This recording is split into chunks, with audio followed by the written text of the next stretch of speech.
Aji bululu bululu. Aji bululu bululu. Aji bululu bululu. Aji bululu bululu. Aji bululu bululu.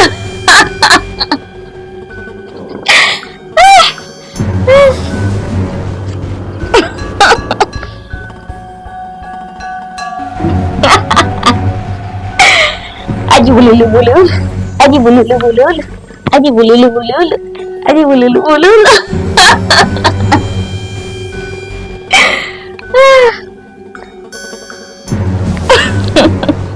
Aji bululu bululu. Aji bululu bululu. Aji bululu bululu. Mama, aji bululu bululu. Aji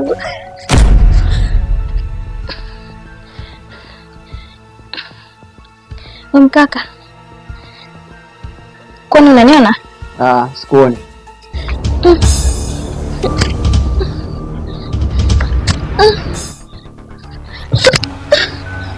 Mkaka, kwani umenifanya nini?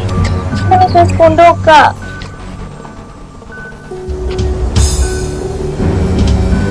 Nakwambia kuja kwangu unaondoka kizembezembe. Mjawe mwenyewe na mrembo kiasi hicho. Nani aliyokutuma?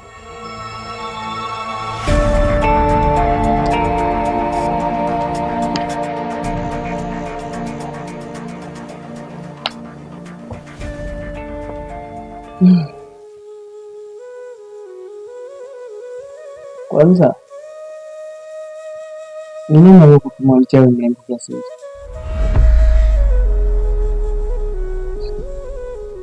Mtoto mzuri, umbo zuri, sura nzuri, ya flexibility yenyewe siwezi ipa namba. Angalia macho kama nafagia, kupendeza. Sasa alokutuma kakosea sana. Hapo nikwambia kitu kimoja. Huyo alokutuma pakuchuza. Maana hakuna mimi mtu ambaye anakuja kwangu akatoka bure, na wachawi wote ni wananijua. Sasa chagua kati yao mawili, nikuache mpaka asubuhi za wengine au nipe vitu vyangu.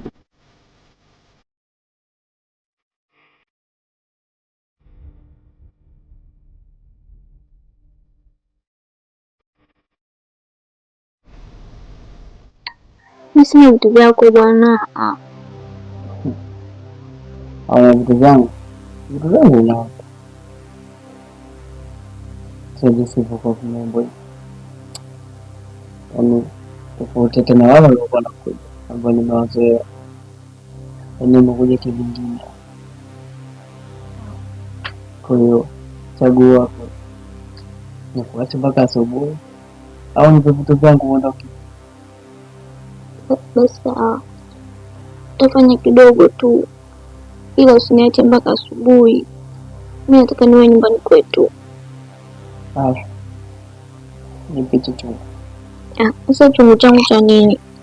Sasa nafanyaje ukiwa umeshikilia na vyungu? Nipe chungu, vijimwaemwae tupo wawili, hakuna mtu anayetuona.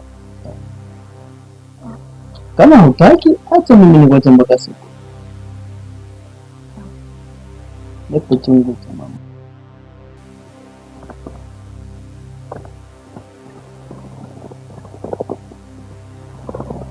Njoo. Njoo bana. Njoo. Bwana, ya kama ndio sana ndio hapa. Kwangu ndio hapa. Ndio simu zake. Kama unataka niende kwa mjini wale omba yani. Akina alikuja yule nani yule kutoa mama ndio alikuja huku. Hapo kesi akawa yule wale vijana wa mtaani. Ipo anaomba kaisha.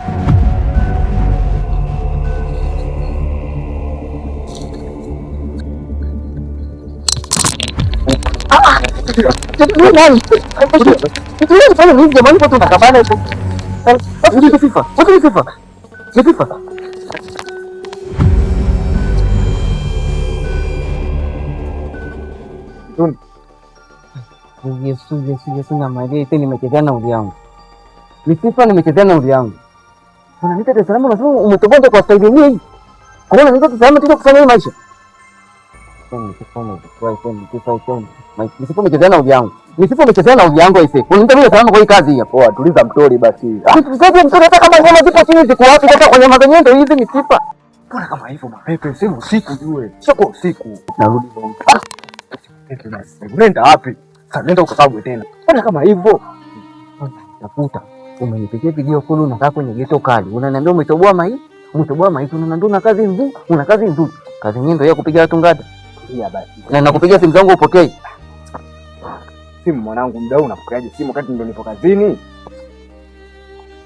Oh ameisha. Kwa vipi tondoke? Tondoke. Na mimi niko nikatia namna hiyo hiyo, si ndio? Tondoke babu. Naweza nikaondoka nikakata.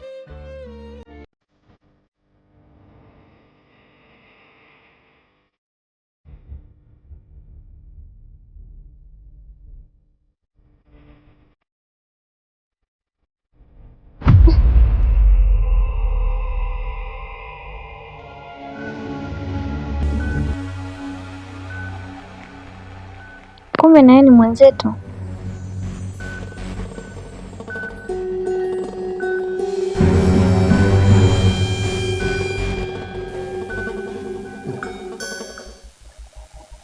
Sio mwenzenu. Mimi nipo tofauti na nyinyi. Nyinyi mnakandamiza na kuwafanya wawe hali. Ila mimi nawasaidia. Sawa. Kama ni gengo zangu naondoke.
Watoka kuhangaika huko narudi nakuta mama amekaa imejiandaa.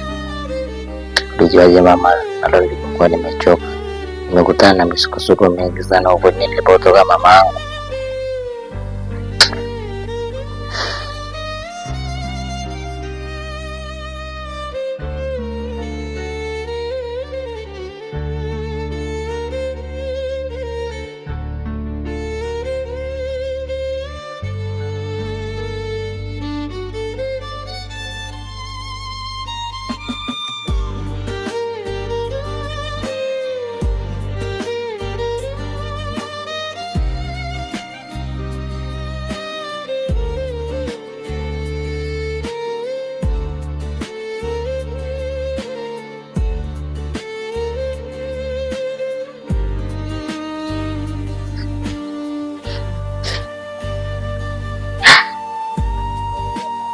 Nanuka, lakini sio kivile. Usasi kutoka kazini na hizi harakati zangu zimekuwa ngumu.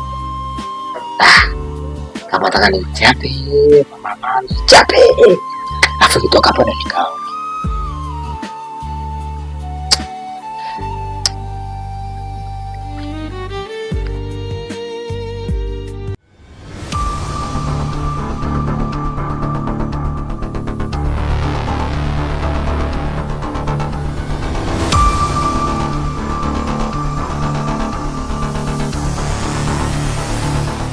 Nini bwana? Acha basi. Nikuache nini? Unajua pilika zangu zenyewe lazima nikirudi nipate kitu yangu nilale. Mbona unakuwa hivyo mama? Mbona unakuwa mkali? Sipo sawa. Bwana mama, acha bwana. Nike ujumba wako basi. Sitaki jamani, sitaki bwana, hebu niache. Nimekwambia sipo sawa, unang'ang'ania nini sasa? Utaki vipi? Wakati mimi nimetoka huko nimekuja zangu na dada yangu nipo jumba nilale mama. Unajua kama nimetoka nimezunguka nimekutana na ngapi? Nimekutana na pisikali nimezikataa kwa sababu naweka heshima yangu, najua nyumbani narudi kuna mama yupo ananizingatia. Kwani nipate na utaki vipi? Ndio nyumba yangu bwana. Kwani unashindwa kunielewa jamani? Nimekwambia siwezi, sitaki. Kwani mara ngapi nakupa jamani? Ukiona mpaka nimeukatiliwa juu sipo sawa, nipo kwenye siku zangu. Yaani uko kile ni digati. Yaani hizi tu mpitoka binuka hapa mniambia na bebe bado na dogo pito. Sasa kama zilikuwa zimeisha njiani wewe utajuaje? Mbona maana ile gari ni wewe mwili wako umekuwa ni gari inaisha mafuta njiani? Acha bwana. Hebu niache bwana, unashinda kunielewa nini lakini? Sitaki nakwambia. Mimi naona kwa place lakini mbona kwa hivyo lakini wewe? Unajua mwenyewe. Sasa jua mwenyewe vipi lakini mama. Unajua chokijua kama sisi ujue mwanaume nikikosa kitu wa siku mimi ujue akili yangu inakuwa haipo sawa kabisa ujue. Akili yangu inakuwa kabisa ibai haisomi. Utajua mwenyewe bwana, toka hapo usinichanganye. Acha basi. Au leo unaniambia mama hapo. Sema basi unamtania mama. Tani kweli, yani leo siwezi kukupa. Sitaki. Hamna bwana mama fanya. Sitaki jamani. Mbona unashindwa kunielewa? Sema kama sitaki au? Jamani. Sasa sikia. Sabuni yangu ile leo toboka katikati kwa. Niko pale jamu wangu. Kwa kabisa unaniletea sabuni ipo juu ya mlango. Hivi una akili ipo ile? Kabisa unanipa kwa haidi mimi nikaende nikachukua ile sabuni nikafanya ujinga. Na wakati wewe upo. Unajua sheria mkononi vipi wakati una mke wangu? Nipe kitu yangu basi, nilale. Ushaniuzi. Sasa ngoja sana nikafanya ninachokijua mimi.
Hapana, ni swala ya kawaida.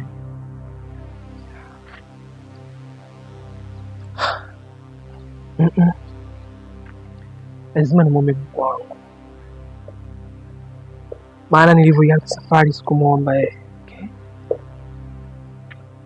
Okay. Baba Mungu, nasema asante. Wewe ni Mungu wa upendo, Mungu mwenye nguvu. Asante Bwana wa kunipa nafasi hii tena. Umeweza kunionyesha kwa amani kupitia jina lako Bwana. Wewe ni Mungu wa amani, Mungu wa upendo. Kama ulivyoweza kumuonyesha majaribu Danieli, ukampa majaribu ya namna yoyote ile, ili ni jambo dogo mbele yako kwa amani. I pray the name of Jesus. Asante kwa amani. Ninaamini Bwana utaenda kuniongoza na kunilinda katika hii njia kwa amani. Wewe ni Mungu wa amani. Wewe ni Mungu wa upendo. I pray the name of Jesus. We give you praise, Lord. We give you praise, the presence of God. Asante mfalme amani, kwa kuwa utaenda kunionekania na kunipa amani ya moyo nitapotoka hapa Jehova. Asante Jehova. I pray in the name of Jesus. I believe you God because I trust the name of Jesus. Asante mfalme amani, utaniongoza kwa sababu wewe Mungu ulisema kila ombaye upokea, katika Mathayo 7 ule mstari wa 7 Jehova. Asante mfalme amani. I pray in the name of Jesus. In the name of Jesus. When I pray. Asante Mungu. Amen.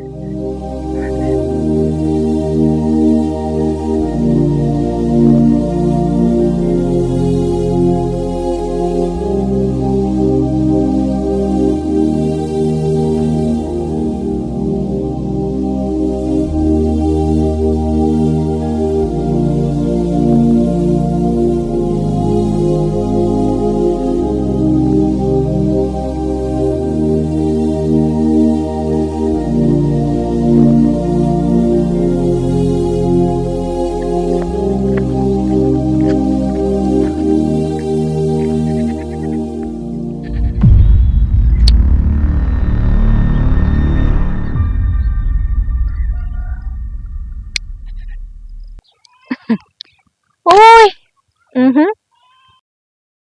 Lopoka.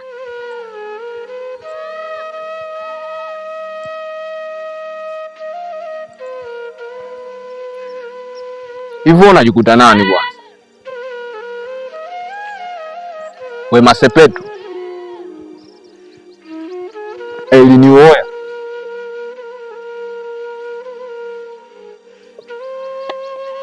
Au Zuena Chaota. Kwa hiyo hivyo unavyonitukana unafikiri nitakukubalia? Kwanza uko romantiki, unafoka, unaongea kama vile unanichamba. Unategemea nini? Siwezi kuwa na wewe mimi. Sikiliza Jitenchere. Sikiliza nikwambie. Hivi kila siku ninavyokuambia nakupenda.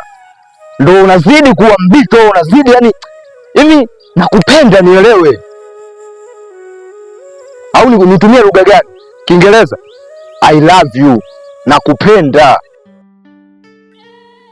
Au nitumie nguvu ndio unajua kwamba nakupenda? Nielewe basi. Kwa hiyo unanifokea. Unategemea mimi nitakupenda na wewe ukali wako? Siwezi kuwa na wewe cha kwanza. Alafu hizo vitu vyangu sina haja kutembea na masela. Wewe unatakaje kwa mfano? Unatakiwa leta romantic Unaongea taratibu, unanipa maneno mazuri, hata mwenyewe ningeshawishika. Ulitaka G. Aha. Yaani kwamba mtoto nimetokea kukupenda. Mtoto mzuri kama wewe. Nataka kuja African brand pale kwa wanangu pale. Ule kisinia. Mtoto kila unachotaka nitakununulia. Si ulitaka hivyo? Sikiliza wewe. Mimi siwezi kutongoza kishoga kama hivyo. Ni mtoto wa kiume. Hapo mtoto wa kike. Mimi ndio kichwa cha familia. Jibu ambalo unataka unipe. Ninakupenda pia. Sio maneno mengi. Basi mimi sikupendi. Na sikutaki. Na sahau kwenye kichwa chako kuwa na mimi. Hauwezi kuwa na mimi hata siku moja.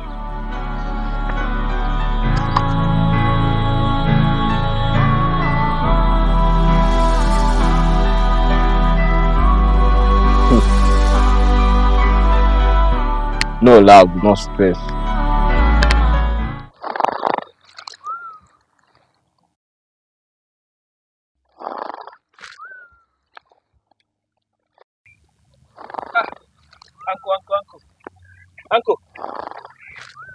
Uncle.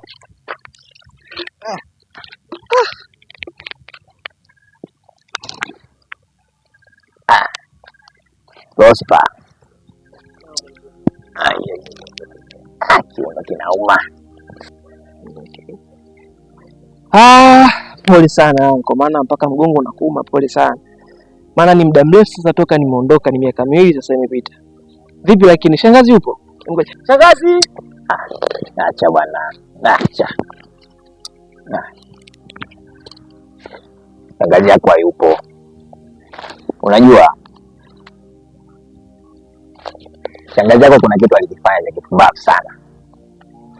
Kwa hiyo nilichokifanya mimi niliamua kumtimua, akaanzisha maisha yake huko mengine. Aliingiza mwanaume huko ndani, akaleta dharau. Alafu mimi mjomba, si unajua mimi sina mambo mengi na sipendi mambo mengi. Kwa hiyo nikaamua nimtimue akafanya maisha yake tu kule. Sitaki dharau. Kwa hayupo sasa hivi, shamtimua. Mjomba naye bwana, mjomba. Unajua moja kati ya kitu ambacho nimejifunza wakati niko masomoni kwenye kujifunza masuala ya Biblia. Tumefundishwa kuwa ndoa huwa ni baraka. Midhara kuwa tayari ushaniambia mjomba, mimi sina budi kujaribu kuingilia maamuzi yako na pia kuingilia misingi ya ndoa yako. Kwa kuwa umeamua mjomba, basi sina neno. Ila tuachane na hayo. Juma, anko, wakati nakuja njiani kutana vitu ambavyo sielewi. Acha bwana mjomba. Hakuna sababu ya kuniambia chochote ulichokutana nacho. Mimi najua. Umejuaje mbele yangu? Unajua mjomba, ngoja nikwambie kitu kimoja. Hiki kitongoji chetu, mtaa wetu sasa hivi umebadilika sana, umeharibika. Unajua watu hawaabudu tena Mungu sasa hivi, wanaabudu mashetani. Watu wako bize kwa kufanya ushirikina. Hakuna watu msikitini, hakuna watu makanisani. Watu wako bize kufanya ushirikina. Kwa hiyo ndio maana ninapokuambia najua wanachokizungumza, najua watakuwa wamekujaribu tu mjomba. Hivi lakini uko sawa? Jomba, mimi niko poa kabisa, nipo nganga hivi. Umekaza kumbe, ngajua utakuwa umelegeza mwana. Sawa, sasa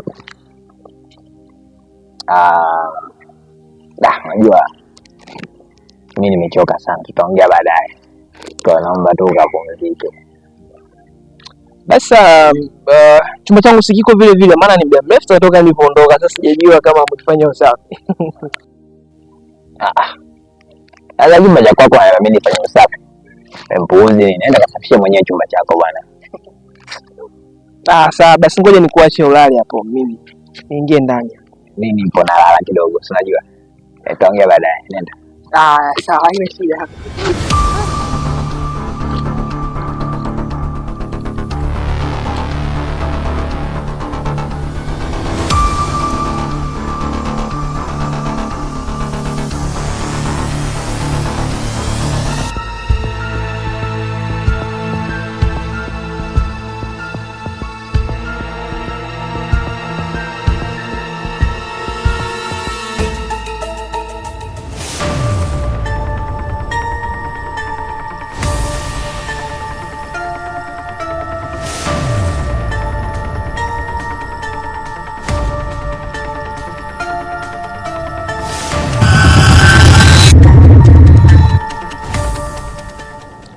Kuna mgeni ameingia mtaani kwetu.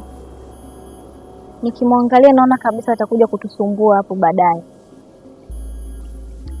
Alafu anaonekana ni mlokole. Nimemtesti, nimeona na nguvu za ajabu, yaani ana nguvu za ziada. Tusipomdhibiti mapema atakuja kutushinda. Kwa hiyo nilikuwa naomba unisaidie kuniongezea nguvu ili niweze kumdhibiti. Makubaliano mimi na bibi yako yalishia kati. tukaingia makubaliano mapya mimi na wewe. Uendeleze pale alipoishia bibi yako. Kwa hiyo naomba nikuombe kitu kimoja. Kwa sasa unaweza kwenda. Ila angalizo. Jitahidi kuongeza makafara zaidi ili uweze kupata hiyo nguvu yako. Umeelewa? Unaweza kwenda. Sawa.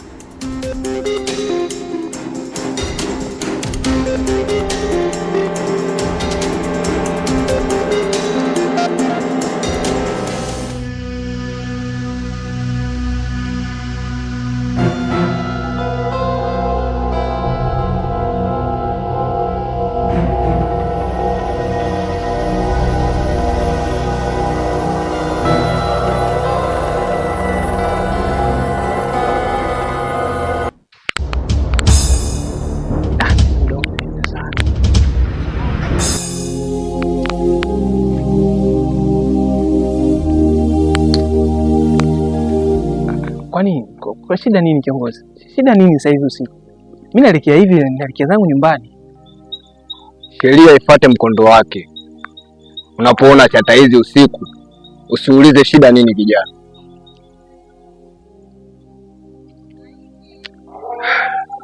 Au nitumie nguvu. Jisachi ulichokupo nacho. Mpaka tutumie maneno. Sasa hivi ni sheria tu zinafuatwa. Tulia.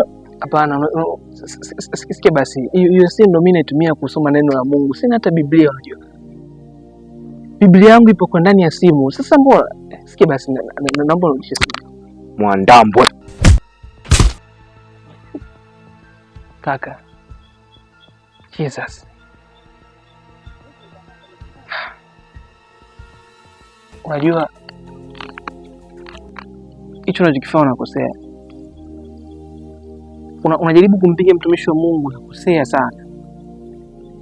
Inaonekana sio bure, wewe kuna roho chafu inayokuingia ndani mwako. Unajua sisi sote ni vijana. Tunatafuta sawa. Lakini njia unayotafutia wewe hiyo si sahihi. Unamkosea Mungu. Kijana, kuna moto. Dhambi ni mbaya. Kuna moto kijana, hiyo dhambi ni mbaya inayokusumbua ndani yako. Shika. Unaweza ukaenda. Shukrani sana.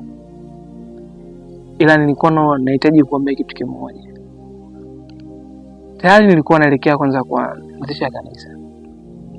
Nilikuwa nategemea niweze kuona vijana kama nyinyi mnakuja tukianza pamoja katika kufanya neno la Mungu.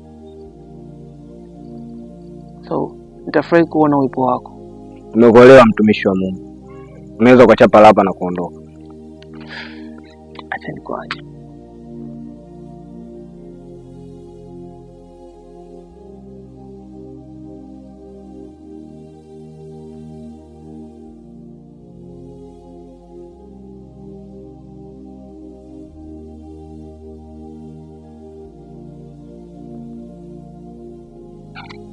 Kula yetu papatu sana, papatu. Afu demo anakuja tu kutumua.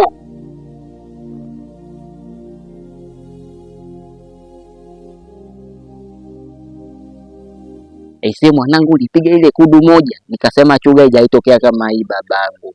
Aisee mwanangu, ulinyonga ile mbaya aisee. Yaani wakati umepiga ile kudu pale, nikasikia vitu vinagonga pale kwenye naniliu, vinataka kutoka out. Nikaona aisee Dar es Salaam kuna vitu vinanyonga aisee babangu. Sema sio mbaya. Watu kule chuga yenyewe tupo vizuri kwenye habari hizi hapa za kukabakaba. Lakini kule Dar es Salaam, lakini kumbe huko Dar ni iko expensive sana. Sikiliza mtoli. Sikiliza kipunto au ni wasebenzi. Yesu. Ndio kuna Dar es Salaam ndo kuna vitu vikali namna hiyo sasa babangu. Ngoja ni wai chapu hiyo. Tuliza mapepe. Una mapepe ndugu yangu, umefika jana tu. Tulia kwanza isepa bra. Tulia na kuja.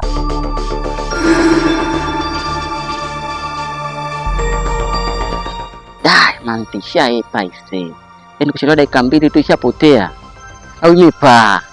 Sema nitaimanya tu one day yes. Wala unayumba babrai mamsi ni wakula kona hapo ishapotea. Unazingua mama, yaani mama ninaongesha dakika 2 mama imepotea nafika mbele sione ise babangu. Umenichezesha mpaka mamsi imeruka mwanangu. Umerusha kinoma babangu. Oh, nimekwambia tuliza mapepe. Nini sasa shemeji yako hivi? Na muhimu acha noma. Wewe umiliki mamsi pale? Yaani umiliki mamsi kama ile. Umiliki ile mamsi. Aisi nakunya boga kutoka hapa mpaka kwetu Chugax tena. Nakunya boga. Mwacha noma, usinirushie. Unaona mimi nikikamatia nitaenjoy sana usio. Wewe tuliele na kuvutia geto na inyonga pale pale kwenye geto yako na ninakunja tu humu tu naambiwa. Wewe tulie hivyo hivyo usikatishe moto kusema shemeji yangu. Kuna kitu kama hiyo babrai. Kwa unanichukuliaje? Wewe kaba tu wewe ni kazi yako ni kukaba ipiga watu ngada inatosha. Chomba kama utuachie sisi. Hatujaja mjini kushangaa mataa, tuondoke. Sisha rusha ise umerusha babangu umerusha.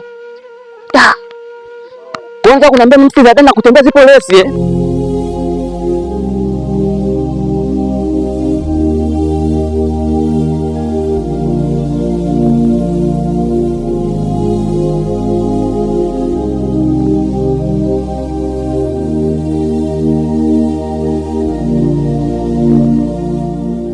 Habari yako kiongozi?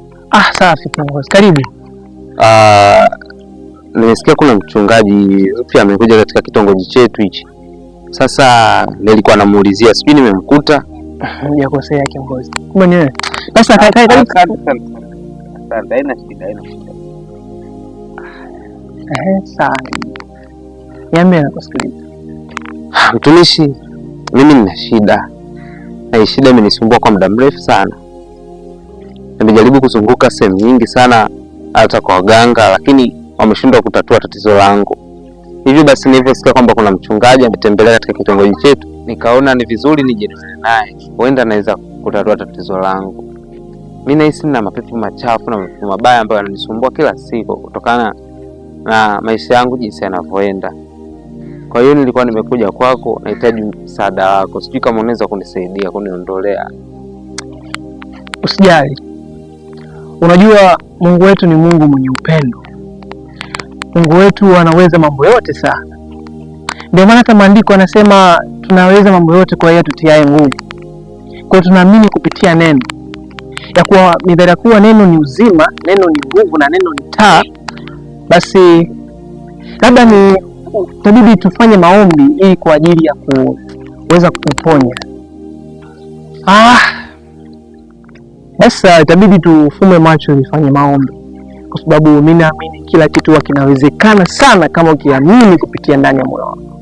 So, naomba ufume macho ili tumuombe Mungu. Naamini anaweza, right? Samahani mchungaji. Nilikuwa na ombi moja kwako. Kama inawezekana, kama tunaweza tukapata kamba kwa ajili ya kunifunga kutokana na pepo langu ili nalifahamu vizuri. Unajua hofu yako kubwa unawaswa sana na nguvu za Mungu. Unajua Mungu wetu anaweza kwa kila jambo. Na ndio maana hata nilikwambia tunaweza mambo yote kwa yeye atutiaye nguvu. Ikiwa Biblia imesema kuhusu swala ya ushindi, ikiwa Biblia imezungumza kuhusu swala ya maneno ya Mungu, kuhusu uwepo na nguvu zake. Hivyo hilo ni jambo dogo tu. Amini kwa Mungu na kufanya miujiza, right? Okay, mama tuombe. Ila kabla tujaomba tuimbe kidogo pambio fupi kwa ajili ya kuleta uwepo wa Mungu. Tafumba macho.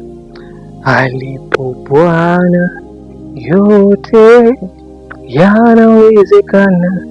Alipo Bwana yanawezekana. Alipo Bwana. Tafumba macho. Baba Mungu, nasema asante. Mungu mwenye upendo, Mungu mwenye nguvu, ninasema asante kwa Baba. Naomba Bwana akapate kumbariki Jehova.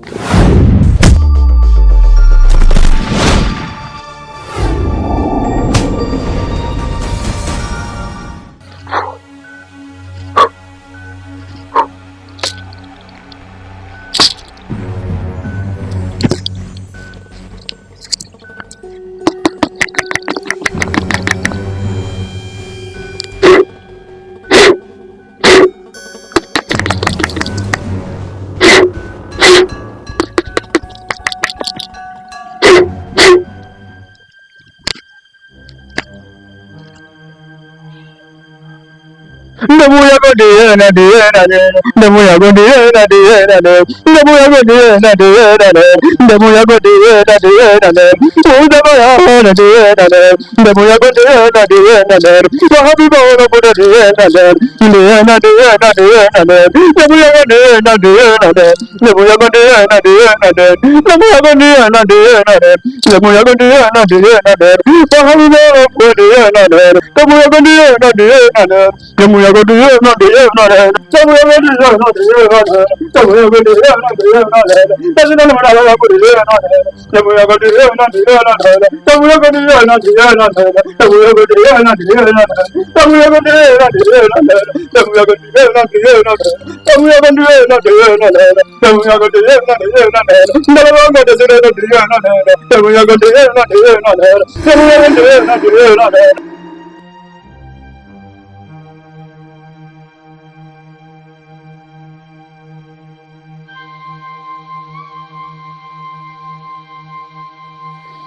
Nilijua tu utakuja.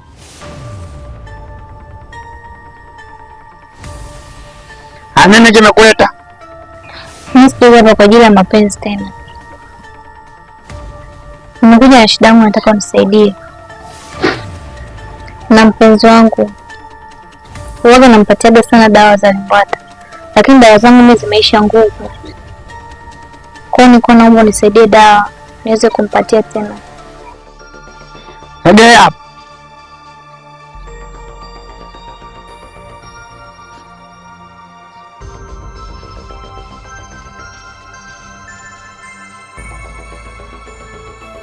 Okota hiyo.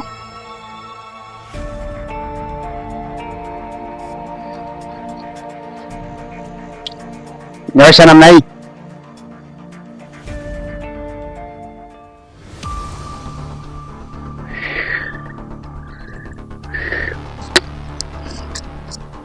Damu yako ndiye na ndiye na damu yako ndiye na ndiye na damu yako ndiye na ndiye na damu yako ndiye na ndiye na undisile ndiye na ndiye na damu yako ndiye na ndiye na undala bangu tusile ndiye na damu yako ndiye na ndiye na.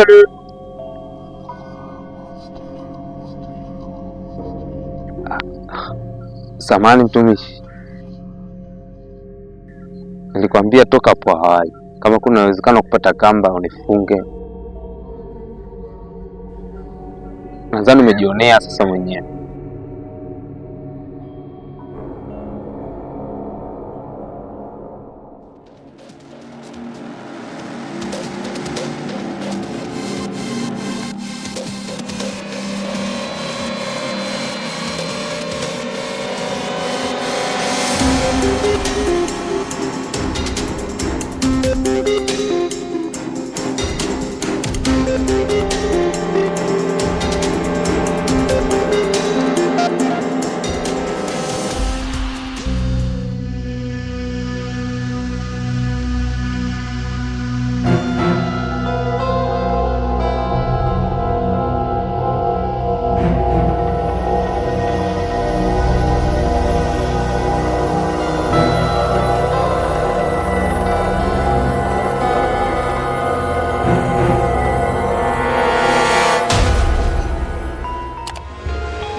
Unajua nini mchungaji,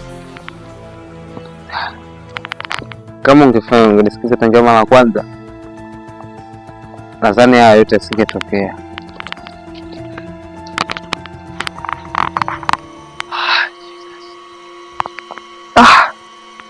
Okay, sawa. Funga macho tuone. Baba Mungu, Mungu mwenye nguvu, Mungu unayetenda kila itwapo leo, mfalme mama. Na asante kwa mamani, kwa sababu Bwana umeenda kunionyesha pigana hiyo jipya Ninaamini Mungu anaenda kufanya sasa wewe upendavyo. Katika jina la Yesu ninakemea na kuharibu na kuamuru pepo toka katika jina la Yesu. Na kuamuru pepo toka katika jina la Yesu. Wewe nasema toka, toka. Wewe nasema toka kwa jina la Yesu. Na kuamuru toka. Nasema toka, toka. Fire in the name of Jesus. Fire in the name of Jesus. Fire katika jina la Yesu. Toka. Toka. Toka katika jina la Yesu. Toka, toka, toka. Toka katika jina la Yesu. Wewe utakomba toka. Wewe ni pepo, ushindwe katika jina la Yesu. Ushindwe katika jina la Yesu. Bwana.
Mishenyeto.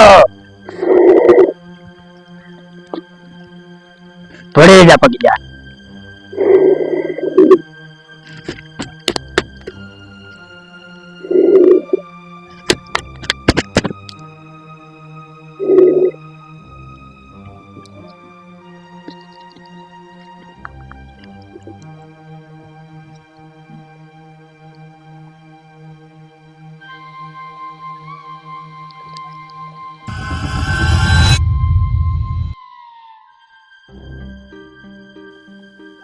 Chukua hiyo dawa.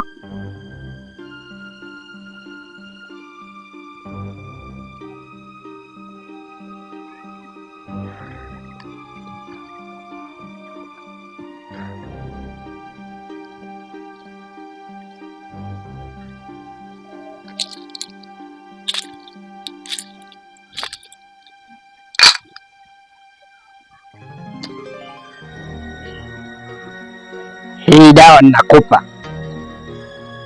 unatakiwa itumie ndani ya siku 7. Tena unaitumia ukiweka huko chini kwenye mazingira. Nini? Unamaanisha nini? Mbona sijakuelewa? Yaani namaanisha utaiweka huko chini kwenye kikombolero. Yaani dude lote hili? Kwani umevumilia mangapi mpaka uko hicho? Sawa bwana, nimekuelewa. Na hii ukishamaliza kuitumia ndani ya hizo siku 7, inabidi ukitoe ukachanganye kwenye chakula unachompikia. Umeelewa?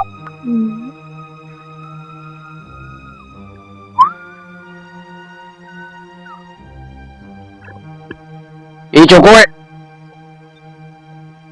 ndamu yako ndiye na ndiye na ndamu yako ndiye na ndiye na ndamu yako ndiye na ndiye na ndamu yako ndiye na ndiye na ndamu yako ndiye na ndiye na ndamu yako ndiye na ndiye na ndamu yako ndiye na ndiye na. Unajisikiaje? Najisikia vizuri sasa. Okay, kabla sijafungua kamba, ngoja tumshukuru Mungu. Sawa? Tufume macho. Baba Mungu, ninasema asante Mungu mwenye nguvu, Mungu mwenye upendo. Asante Mungu kwa umekuwa pamoja nasi. Asante Mungu kwa umeenda kutupigania Asante Mungu kwa sababu hii vita sio ya kimwili Bwana, lakini ilikuwa ni vita ya kiroho. Lakini Bwana, kwa neema yako na nguvu yako umetuonekania, kwa umedhihirisha kuwa wewe ni uzima, wewe ni Mungu wa amani, wewe ni Mungu wa upendo. Asante Jehova kwa sababu unatenda mfano amani. Nikiwa mwana kuamini Bwana, kwa sababu utaenda kutuonekania na utaenda kuwa pamoja nasi Jehova, kutulinda na kutupa njia na kutuongoza sana mapenzi yako. Nikiwa mwana kuamini Bwana, kwa sababu unatenda sana vile upendavyo. Katika jina la Yesu Kristo, we pray the name of Jesus. We pray the name of Jesus when I pray. Amen. Sasa mpendo wa Bwana, itabidi unahudhuria katika ibada yangu hapo utakaoenda kuanzisha kanisa langu jipya. Wewe unakuja, tunashiriki pamoja tukiomba na kumwamini Mungu kwa sababu anatenda. Nadhani mwenyewe umejionea utukufu wa Mungu, right?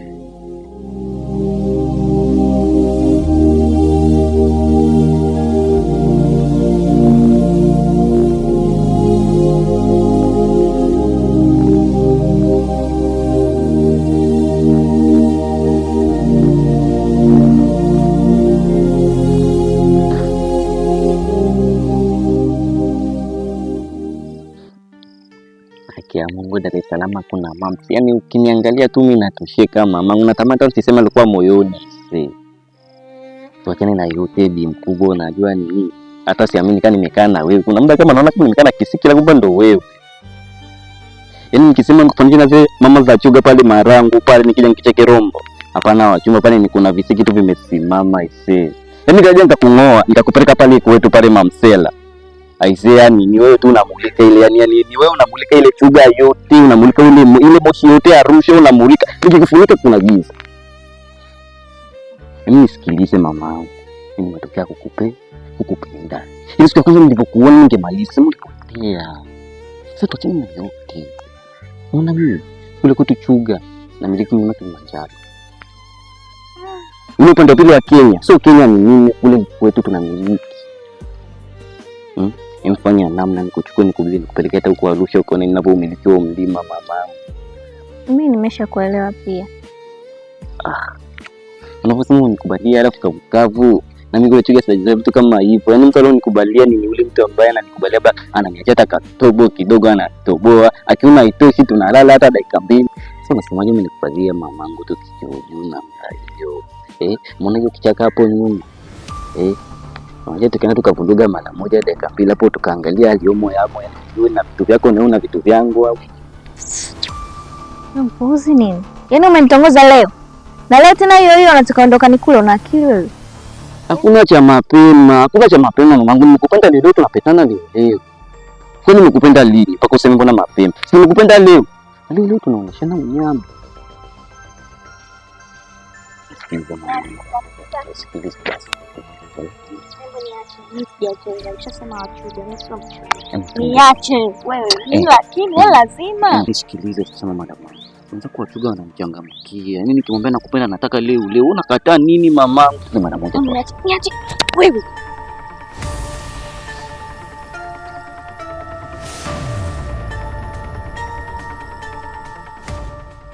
Sema kama tani kanyonga hapo. Taratibu tutakai. Mbona vitu vingi na tabasamu inacheka tu. Itanapa. Somba mamangu.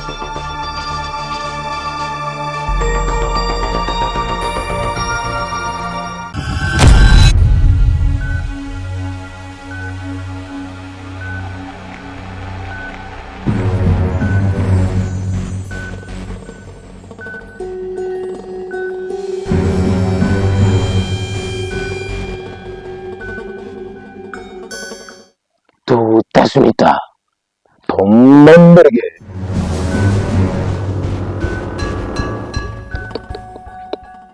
Ni mtoto mdogo sana kwetu, hata kwenye kiganja cha mkono hajai.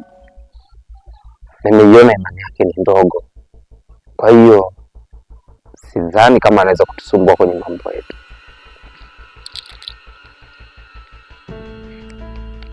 Tumuue au tumwache endelee kusurvive?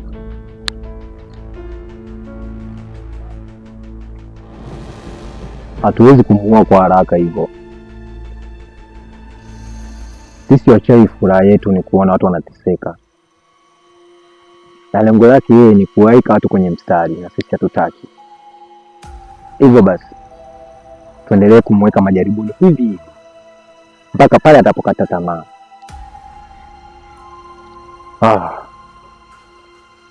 Nitakuwa biza uende kwa Queen leo, uende ukazungumza naye, ende kumjaribu kingono, tuone kama ataliepuka hilo, maana sisi wanaume tunajijua tulivyo. Akiweza kuliepuka hilo, basi nitaamini kweli yeye ana nguvu zaidi. Lakini je, itakuwaje kama Queen akibadilika? Uone kama ni changamoto. Akibadilika vipi yani? Sijakuelewa. Maanisha akizama kwenye penzi. Okay. Sasa kuna dawa itabidi umpelekee, kenda kuzungumza naye. Akienda kwa mchungaji asiene na nguvu yoyote ya giza, isije kamletea shida. Kwa hiyo aende kama alivyo, asiene na nguvu ya giza yoyote. Sawa, nimekuelewa. Ila kama atuenda na nguvu, itakuwaje sasa akikamatwa au akijulikana kama anamjaribu? Na je, itakuwaje kama ikitokea nguvu nyingine kumsaidia?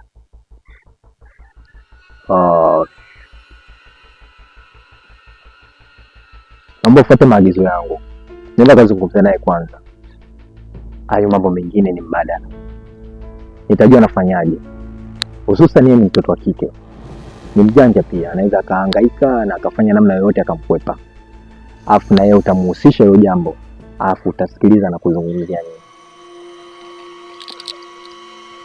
Nimekuelewa. Tutasmita Tombomberge.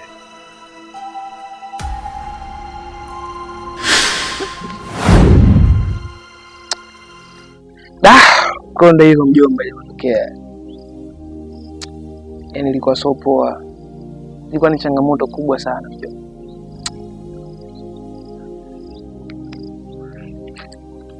Lakini mjomba nilikwambia. Lakini kutaka kunisikia kabisa yani. Na inavyoonekana alikuwa hitaji huduma yoyote ile kwako, ila alikuja tu kukupima imani. Na the way ulivyonielezea situation iliyokuwepo, umechokoza moto na uwezi kuuzima. Jiandae kuingia vitani mjomba. Hamna mjomba, hii vita mimi ninaiweza sana, lakini kwa sababu ninamwamini Mungu wangu, yeye ndiye anayetenda kila siku, ninamwamini sana. Ila mjomba, kuna kingine sikukwambia, nahitaji pia nikwambie. Kumbe kuna masuala ya kukaba tena huko mtaani mjomba. Nimekabwa soma sialo, unajua mjomba. Yaani ilifika kasema Mungu wangu nisaidie katika hili. Yaani kweli yupo mtoto mmoja hivi anamuita anaitwa Panya. Wanasumbua mtaani hapa, ikifika tu mida za 12 watu wanabidi wote wae ndani. Sema nisahau kuambia mjomba, ni kwamba swala la wachawi tu. Bila shaka itakuwa hapo shafukolewa mjomba, pole sana. Hapana mjomba, unajua ukiwa na Mungu ndani yako anakuongeza kwa kila kitu. Niongea na yule kijana akaweza kunielewa, akanirudisha simu yangu mjomba. Yaani huwezi kuamini kijana kama yule aliweza kurudisha simu yake. Yaani hiyo ni ushuhuda wa namna gani ambao Mungu amedhihirisha kuwa anatenda kazi na anafanya miujiza namna gani. We, niambie koma. Yaani Panya kurudisha simu. Hivi mjomba unafikiri mimi sina akili? Hilo neno la Mungu sio kila sehemu naweza kukusaidia mjomba. Mjomba bana. Yaani wewe ukatae, ubishe, ufanye namna yoyote hapo unaona kuwa ni sahihi, lakini mjomba mimi nakwambia na kuhakikishia alirudisha kweli simu yangu. Kama ningekuwa sina simu, simuona ipo ndani hapa nimeiweka chaji. Simu ambayo wewe iko ndani ipo chaji kabisa. Mimi mwenyewe sitaki kubishana na wewe. Kwa sababu najua ukianza kubishana mimi hizo dharau. Vipi kwanza kwa ndani ushaanza kukaangiza? Maana njaa inauma hatari tangu shangazi yako ondoke na teseka sana mjomba. Afu na mwenyewe vipi kupika? Juzi nimekuelekeza dagaa na mkaangu wala mke wangu akija umenikaangia dagaa. Nakula basi tu. Kaangiza bado, ila nataka nikamalizie kupika. Sawa, haina shida. Mimi nipo bado nasikilizia hapa. Facha basi, njaa inauma kweli. Unakwaje? Kama kawaida. Wema.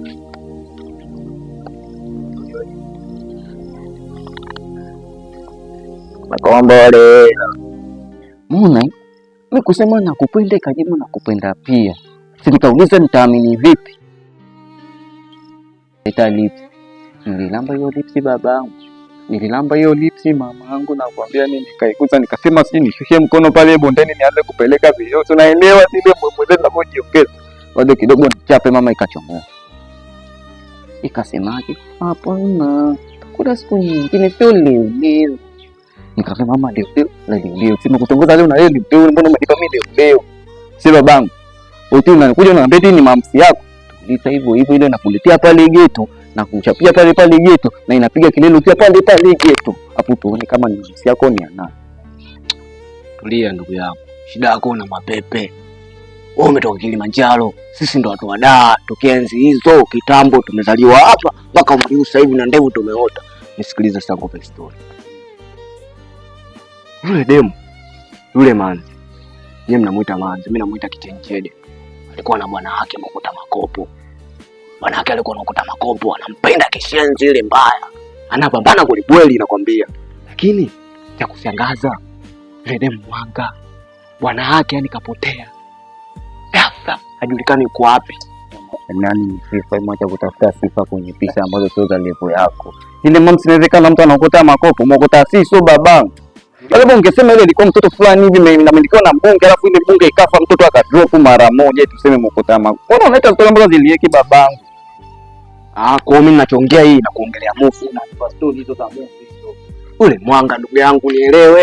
Hii ndio jiji langu, usiponielewa utamuelewa nani? Nani? Nisifa sikia. Wewe mwanangu, umeniita Dar es Salaam tuje tuposti maisha. Hujaniita Dar es Salaam kuja kunipa stori za mapenzi na kunishauri mapenzi. Kwa hiyo ni nje ya kazi na nje ya makubaliano yetu, tuishie hapa. Sawa? Mama nishaitongoza shanikubalia, au mwingine ishie hapa. Kuja kuniambia pisi ni mganga wapi na wapi, mtoto anasema mchawi yule. Wewe ungesema ni jini kidogo, nikisema kweli yule ni jini. Unapea uchawi. Pisi kali namna ile babangu. Nimwacha zako. Tuachane na hayo kwanza. Wewe subiri siku nakuletea pale geto na ikunja wewe upo na ikunja na nakupa nafasi ya kupiga chabo uone. Watoto wachuga tunavojua kupigia kudu baba. Nisikilize. Ukiruhusu kumwacha Abdalla kichwa wazi kuwa wazi, atazulika. Shauri yako. Chana na mlamo. Acha tu. Mimi ndo mtalambo hicho nitamlamba. Sintukane sawa? Sintukane misifa. Ule unaniambia story za eti mchawi. Eti alikuwa Mokota Makopo. Kwa hiyo umeona huo ni wivu, misifa ni wivu.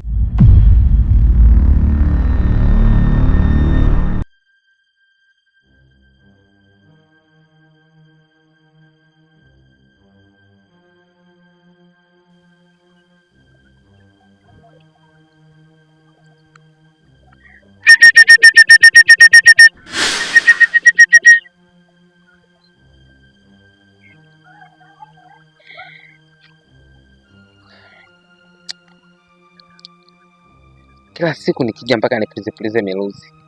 Muda mwingine mdomo unauma bwana. Sikia.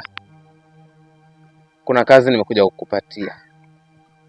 Kuna mtu ambaye tulizana tusumbua, ila tumemwangalia na wa kawaida. Lakini kiongozi anataka kujithibitishia. Kwa hiyo anahitaji ukamjaribu. Nikamjaribu? Nimefanya kazi kwa miaka mingi sana. Na wala hii sio kazi kubwa, ni ndogo tu, ila cha muhimu unatakiwa kuzingatia kazi na si kingine.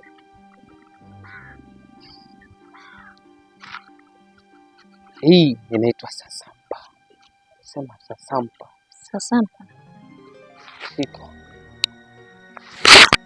hiyo ni dawa ambayo itakusaidia katika kazi yako, lakini tu safari hii hautofanya kama unavyofanyaga siku zote. Namaanisha utakuwa na nguvu yoyote, hapo utakwenda kama binadamu. Sasa nilikuwa naomba uzingatie kazi.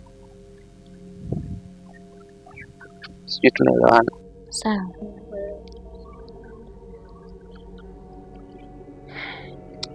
Ona mpaka naondoka kwa miguu wakati shortcut zipo bwana.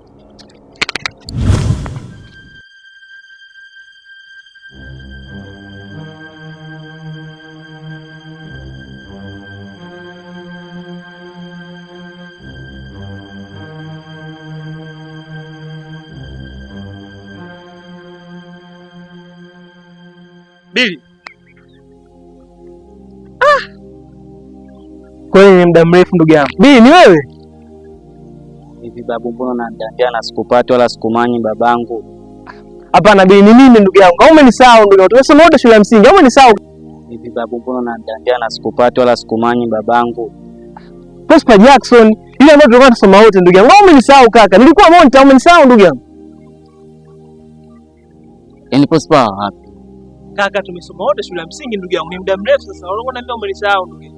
Wewe ndo Prosper Mwandama? Prosper Jackson ndugu yangu. Prosper Jackson kaka. Umeshanisahau Bili. Prosper Jackson.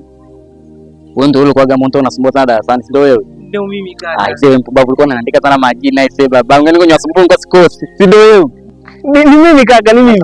Na kwa sababu ya kuniandika sana majina kwa sababu nilikuwa natoka na demu wako, si ndio wewe? Sawa, tuachane nayo ndugu yangu. Wewe ulikuwa ni utoto. Aise mwanangu. Wafu mbona kama umetoa smart sasa hivi ni vipi ise? Mbona kama upo namna hiyo babangu? Nilifanikiwa ndugu yangu, baba alinisponsor nimeenda kusoma swala la Bible. Kwa sasa hivi nimesomea, nimemaliza. Kiukweli namshukuru Mungu sana kwa nafasi hii aliyonipatia kweli. Nimejifunza vitu vingi sana kuhusu neno la Mungu. Yaani umesomea uchungaji na utafungua kanisa lako. Mungu akijalia tutafanya kazi yake. Prosper, utakula kondoo Prosper. Ndugu yangu na utani. Aise, yani kuna vitu babako amekosea, yani kukuweka kuwa mchungaji. Au kondoo wote wataliwa. Najua utakula kondoo wewe. Hata maziwa utakunywa ya kondoo kwa deki. Prosper, wewe tulikuwa tunagombania na niliu. Ai. Prosper, umekosea. Mimi hapa sasa hivi wanili tena Bibi Mtundu. Uliza naitwa nani? Unaitwa nani sasa hivi ndugu yangu? Naitwa Abdalla Kichwa au Abdalla Kichwa. Mzee wa kupeleka moto, yani popote na nata. Sema usijanisha kupata ndugu yangu, tutaonana isijana. Bless sana ndugu yangu. Poa basi, haina noma. Poa.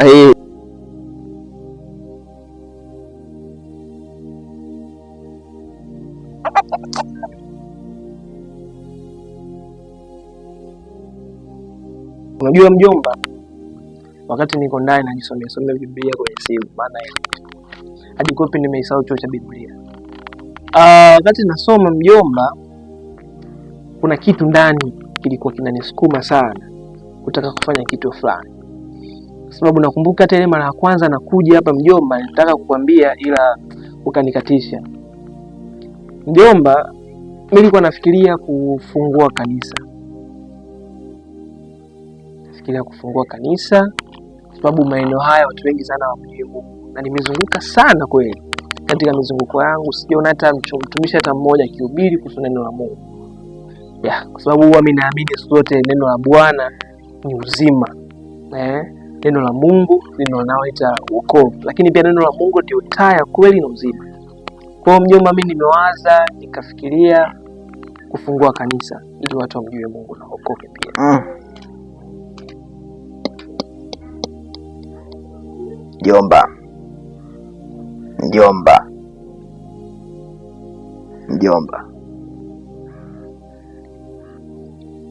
hicho nachotaka ukifanya mjomba sio kitu sahihi, kwa sababu unaingilia vita ambayo haikuhusu mjomba, kwa sababu utajiingiza katika matatizo mjomba. Naomba nikushauri kitu kimoja. Acha hicho unachotaka kufanya. Acha kabisa, acha. Sitaki matatizo mimi, acha. Mjomba, kiukweli hapo mimi nakataa kiukweli. Unajua nini mjomba? Unajua hata maandiko yanasema katika kitabu cha Mathayo 7 ule mstari wa 7, ombeni nanyi mtapewa, bisheni nanyi mtafunguliwa. Mimi naamini ni namna ambayo Mungu anajaribu kuzungumza na mimi kuhusu swala la kutangaza injili yake. Sasa mjomba, ukijaribu kujaribu kupingana na roho wa Mungu, ina maana unapingana na uhai na namna ambavyo yeye amefanya. Unajua hata ukizungumza katika swala la uumbaji, yeye mwenyewe amefanya. Sasa mimi ni nani nipinge? Wataka niwe kama mtumishi Yona aliambiwa aenda kuhubiri injili akashindwa kuhubiri injili kwa neno lake. Sasa mimi ni nani jaribu kupingana na neno lake? Mjomba, kiukweli najaribu kukuomba, lakini pia sitaki kutumia nguvu kubwa sana kukueleza katika hili. Mjomba, neno ni uzima. Neno la Mungu ni taa iliyoleta wokovu. Mjomba, mimi niseme tu hicho kitu. Vita yetu sisi sio ya mwili, ni vita yetu ya kiroho. Nitahakikisha nafanya kwa namna yoyote ili watu waokoke na wamjue Mungu. Mjomba, kiukweli kuhusu hilo mjomba, nikuondoe shaka. Mungu yuko pamoja na mimi, ananipigania, ananisimamia. Si umenielewa mjomba? Nisikilize mjomba, ukizungumzia swala la Bible si Biblia si nini, mimi na dadangu ndio tunapishana kwenye swala la dini. Kwa hiyo si chochote kuhusu Kristo, ila naomba nikupe ushauri wa bure wa mwisho. Acha unachotaka kukifanya, na sitaki kusikia chochote. Kwanza nenda bwana, ushanikela hapa. Kama sifedha kunenda, ila nitahakikisha nafanya kazi ya Mungu mjomba.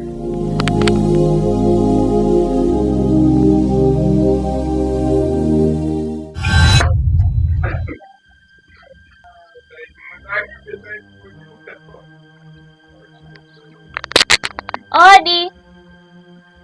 Odi.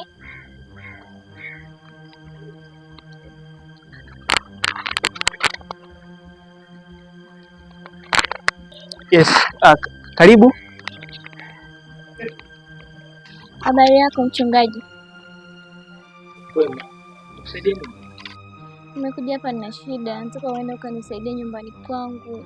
Siku na mapepo, siku maluelue, ini usiku nashindwa hata kulala mwenzako. Naweseka. Nisika vile vijitu vinapita mwe ndani, yaani hata sielewi. Kwa nini naomba uende ukanifanyie maombi? Okay. Sasa. Okay. Sawa. Kwako ni mbali? Na nyumbani kwangu mimi hata sio mbali. Ni hapo tu juu hapo. Basi sawa, basi ni chukue Biblia ndani kwa sababu Biblia yangu ipo kwenye simu.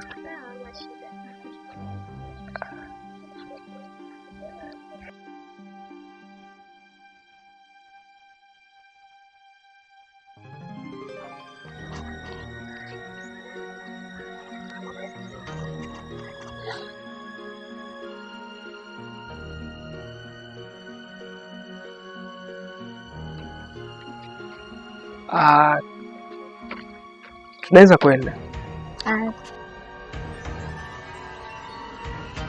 Twende.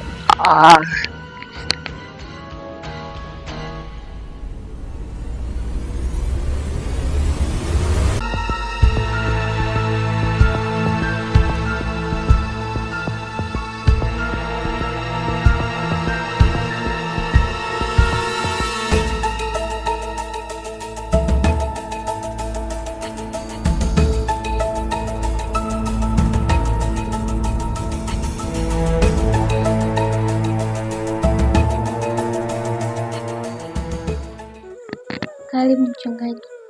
Asante sana. Ngoja basi niende uone mara moja. Sawa, haina shida.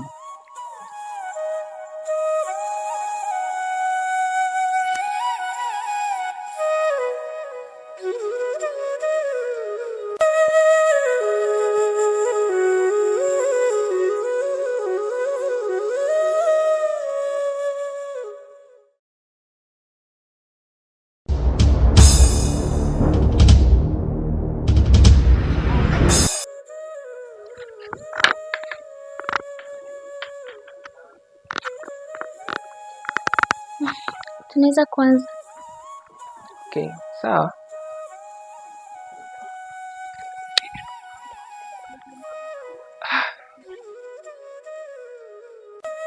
Sawa, unaweza ukapiga magoti, tumwombe Mungu.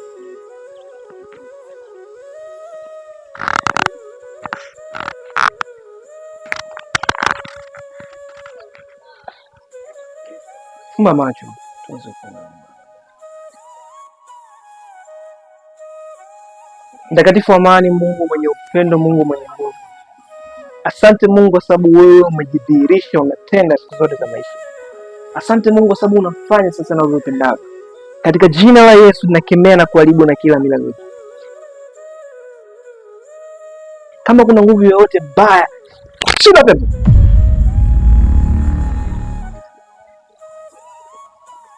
Una nini wewe? Yaani umenileta hapa kwa ajili ya kufanya ibada, hii nyumba yako ina shida. Alafu unajaribu kufanya vitu vya ajabu. Wewe una shida gani wewe? Lakini mchungaji, sio mpole au? Toka, shinda pepo. Wewe. Usinisogelee. Shinda katika jina la Yesu. Toka pepo. Lakini sio mpole, mbona unafoka? Mchungaji, unajua mimi nimeanza kukupenda muda tu, na sio mara ya kwanza kukuona. Nishakuona mara kibao, ila nikasema mwende utakuja kwenye chumba changu kama hivi. Umekuja chumbani kwangu, siwezi nikaruhusu uondoke kirahisi. Pengine unajua wewe ni sana, mimi nakupenda zako, naomba usinikatalie. Bana, shindwa katika jina la Yesu bana, hapana.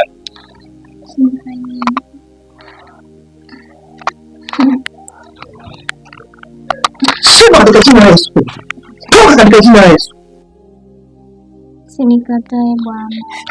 Toka. Niache bana. Wewe.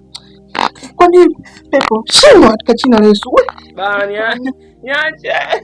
Wewe bwana. Niache bana, niache. Mchungaji gani kijana? Mungu wangu. Niache huko mbona? Niache. Mdada vipi? Mungu wangu. Niache. Niache. Yesu wangu. Shinda pepo, shinda, mimi siwezi kula kondoo katika jina la Yesu. Shindwa. Yaani yule mpuzi nishamkosa tayari.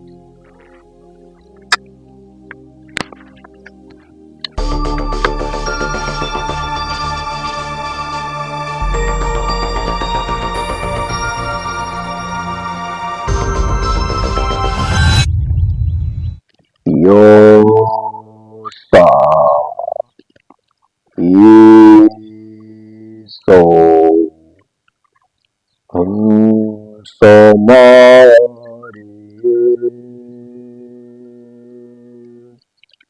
Osa Gaya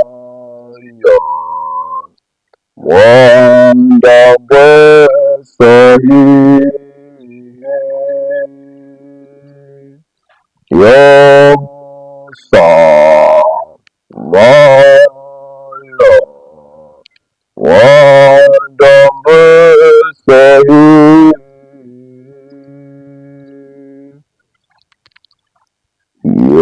Yosa Laya Rasamaya.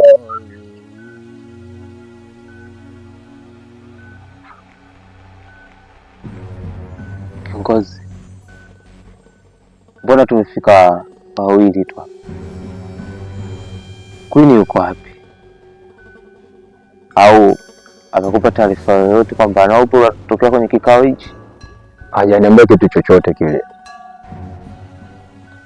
lakini Queen ameanza kutukosea. na anajua fika kwamba kwenye mwili wake tumepandikiza vitu vyetu, na yeye anapandikiza vitu ambavyo hawezi kutuhusisha. Anatukosea. Mimi nilijua tu linaweza likaja kwa tatizo kwetu kama tukiendelea kumwamini, na nikishakwambia. Umeona sasa? Unajua, tulikuwa tuna makubaliano na bibi yake, lakini kwa bahati mbaya alifariki. Lakini kabla hajafariki alituahidi kwamba vitu alivyoviacha ataviendeleza mjukuu wake, na kweli tumekaziziwa bado akiwa mdogo. Tumemfundisha vitu vingi sana na tumefanya naye kazi kwa muda mrefu, na hajawahi kutukosea. Kwa nini sasa hivi anaanza kutukosea? Yaani unakuwa unalia. Siamini mama, mpaka umefika hapa nimekaa na wewe namna hii. Nisika bado nipo kwenye kile kitanda cha chuga pale, naota ndoto moja isokuwa na mwisho, yani nakuota wewe tu. Mtepa kibao mama yangu. Ni kweli ni yeye. Nitumbuko kwa hiyo kitu. Ai.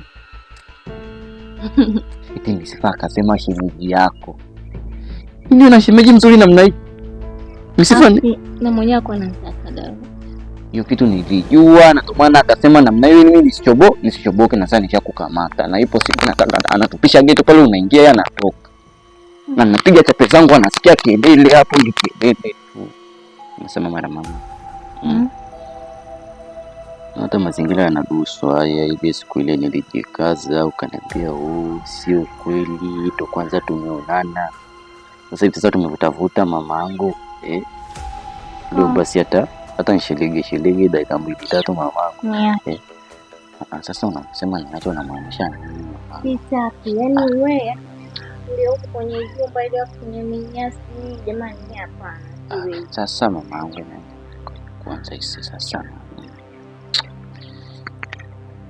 Nisikie basi mama. Kuna mtoto wa kiume mpaka anakumbana mnao na mwaga usidi wake. Amezidiwa, na umsaidie. Sio kila siku naongeza vipengele mamangu. Kuna siku ya kwanza nimekucheki pale nikakuelekeza kuhusu michezo ukasema hapana, ndo kwanza mara ya kwanza. Hii sio mara ya kwanza tena mamangu. Mwacha pepe basi. Mimi siwezi bwana. Kwanza mimi siko sawa, tumbo langu linaniuma sana. Nipo kwenye siku zangu. Yesu wangu. Utakuwa ni mwanamke gani una mwezi mzima upo kwenye siku zako? Au ndio yule mwanamke alioshika pindo la Yesu? Ni mwacha zako mamangu. Changamka. Nipe vitu nikupe vitu. Nijue vitu vyako ujue vitu vyangu. Utaenjoy mamangu. Mwacha kucheza hizi bahati basi mwacha. Sitaki nakwambia. Nimeshakwambia nipo kwenye siku zangu. Sana lazimisha nini? Sipo vibaya, ulifuata nini hapa? Unajua upo kwenye masiku yako unakuja mpaka kwenye pagalo, ulifuata nini hapa? Unazani mimi nataka kutoa kote nje nikuleta kwa kupigisha story? Nimeshinda kupigisha story chini ya mti. Nisikilize. Mimi sipo vizuri. Hauko vizuri. Kama unaona vipi tembea, naona kama unataka kuniletea huzuni, unataka kujikuta ndio pisi ya dunia au pisi ya taifa, mkota zako pumbavu zako. Unashinda mimi kunipa mazingira. Unashinda mimi kunipa mazingira pumbavu zako.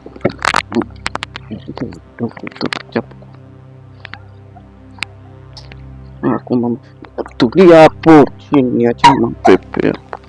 Unaletea uzuri, mimi nakuimbisha tu kila siku. Bwana, naomba uniache bwana. Mbona kwa siku sawa? Haupo sawa, na shida gani? Una shida gani mpaka upo sawa? Naomba uniache, unaweza kuna dawa ndio maana nashindwa kukupa. Sasa hapo kwenye dawa ndo patamu, hapo kwenye dawa ndo kwenye utamu wenyewe. Acha. Tulia hapo wewe, unatanua paja hizo. Nitakuumiza ise, nitakuumiza. Watu tuna upwili, tuna ugumu umejaa hapa mpaka tunatoka chuga hilo baridi la chuga unalijua wewe. Tulia namna hiyo, tanua miguu mwenyewe, nitaichana au ning'ate. Nitaing'ata mimi. Tulia nifanye kwa taratibu, uenjoy na wewe. Mimi sikupanga kufanya kitu. Unajua, ndio uketi.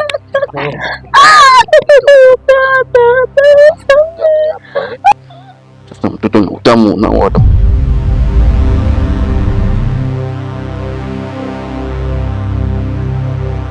Kwa sasa namuona kuna sehemu yupo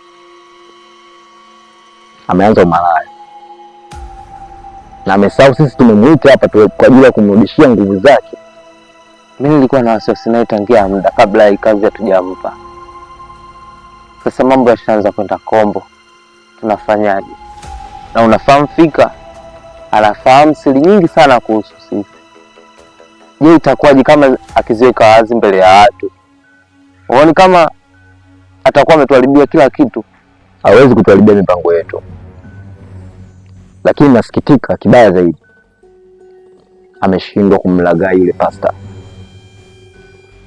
Ameshindwa hata kumbaka. Mpaka anakimbia kweli. Ametuangusha. Kweli nimeanza kuamini yule pasta ana nguvu. Lakini tu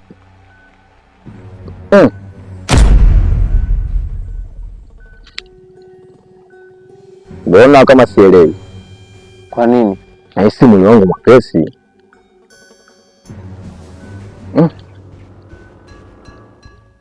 Hebu jaribu kuyayuka.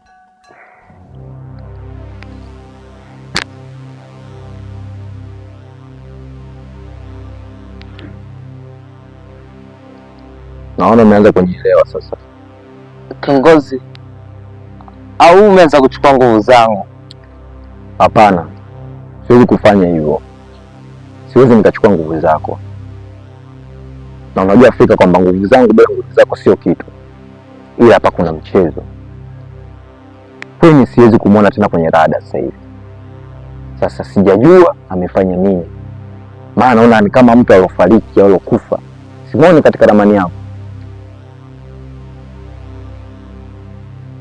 Kwa tunafanyaje?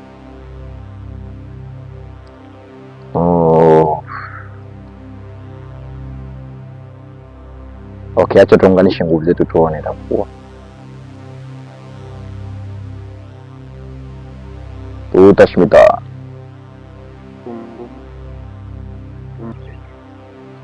Mimi atuondoke kwa dada yake. Sasa yeye mtu yule. Sasa je, mambo si hayo. Kilili eti umada na dawa nini?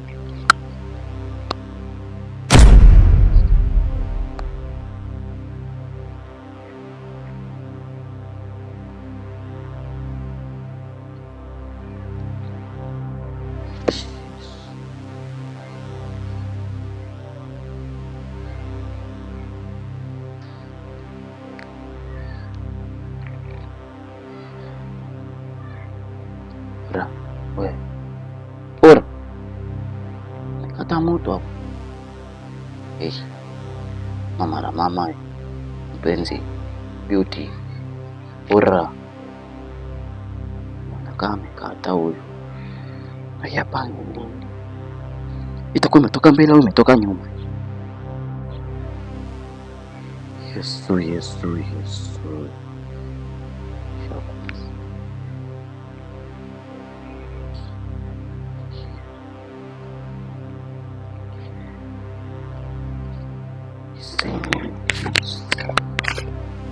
Sasa sikia. Inatubidi tutembee mchana kweupe.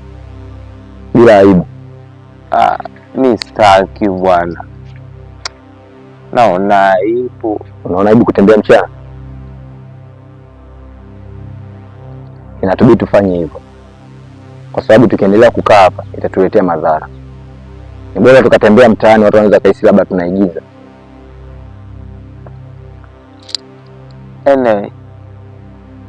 Haina shida. Okay. Pita hivi nipite hivi.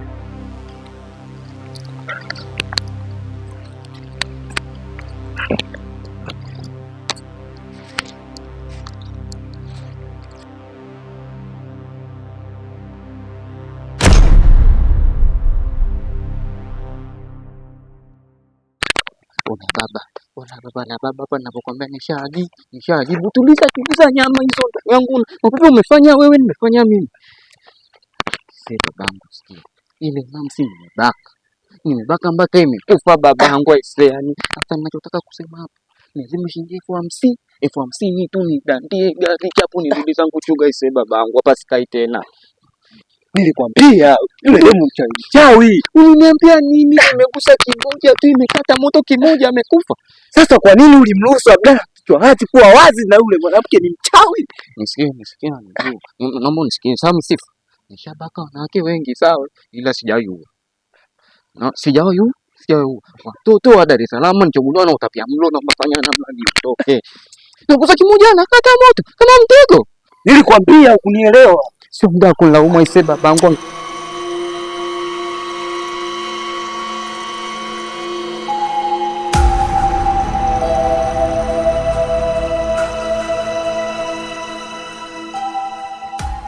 Jesus.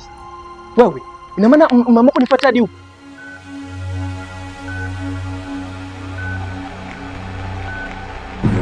Yesu Kristo. Yesu Kristo. Toka pepo.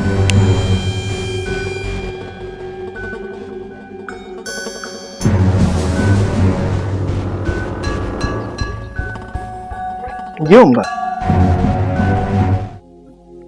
Hapana. Yaani hapana, sio kweli.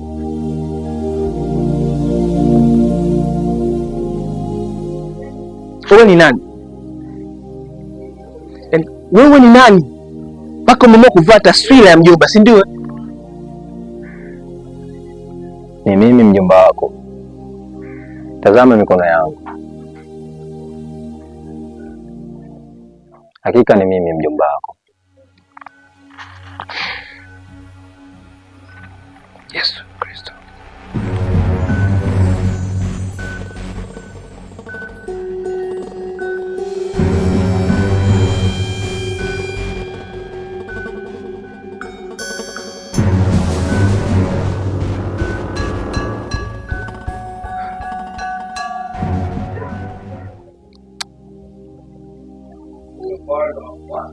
Unajua nini mjomba? Mimi naamini hakuna mwanadamu mkamilifu, ila bado hujachelewa.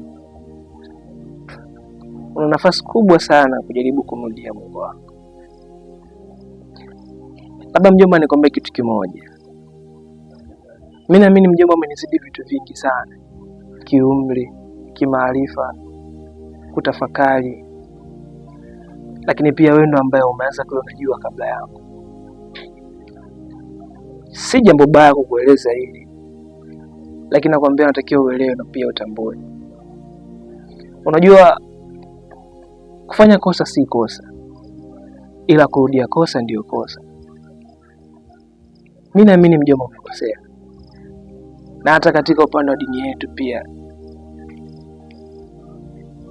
nimezungumza kuhusu swala la kukosea. Katika swala la toba imezungumzia. Ndio maana hata wakati tunapojaribu kuomba toba, tunaomba Mungu kwa kukosea, kwa kujua na kwa kutokujua. Naomba Mungu atusaidie sana tunapofanya dhambi katika swala la toba, kujua na kwa kutokujua. Unajua kuna wakati unaweza kufanya kitu kajiona upo sahihi, lakini kama haujaufanya moyo wako kuwa mwepesi, lakini kama hujawa na hofu ya Mungu ndani yako, kuna vingi utavifanya ukiwa unaona uko sahihi, lakini kumbe machoni pa Mungu unakosea. Juma, mkumbuke Mungu. Bado hujachelewa sana. Yaani bado hujachelewa sana kabisa. Ndio maana hata maandiko yanasema waachina watoto wadogo waje kwangu, kwa maana ufalme wa mbingu ni wao. Yale maneno ya kuzungumza kwa bahati mbaya, ilizungumzia kuhusu swala ya upendo, ilizungumzia kwa wale wote waliokuwa wamemkosea Mungu waweze kurudi tena kwa mara ya pili. Ndio maana tunakufa mara moja, tunazaliwa mara moja. Lakini pia katika upande wa kiroho tunazaliwa kila pale ambapo Mungu anahitaji uwepo wake kuweza kurudi kwako. Hivyo basi, narudia tena mjomba, na pia nasisitiza tena, bado hujachelewa. Mungu bado anakupenda. Unajua mjomba, hata vitabu vyenu vinazungumzia kuhusu swala toba. Ndio maana kuna wakati mnaposea kwa kujua na kwa kutokujua. Ndio maana kuomba sana, mrudie Mungu wako, mrudie.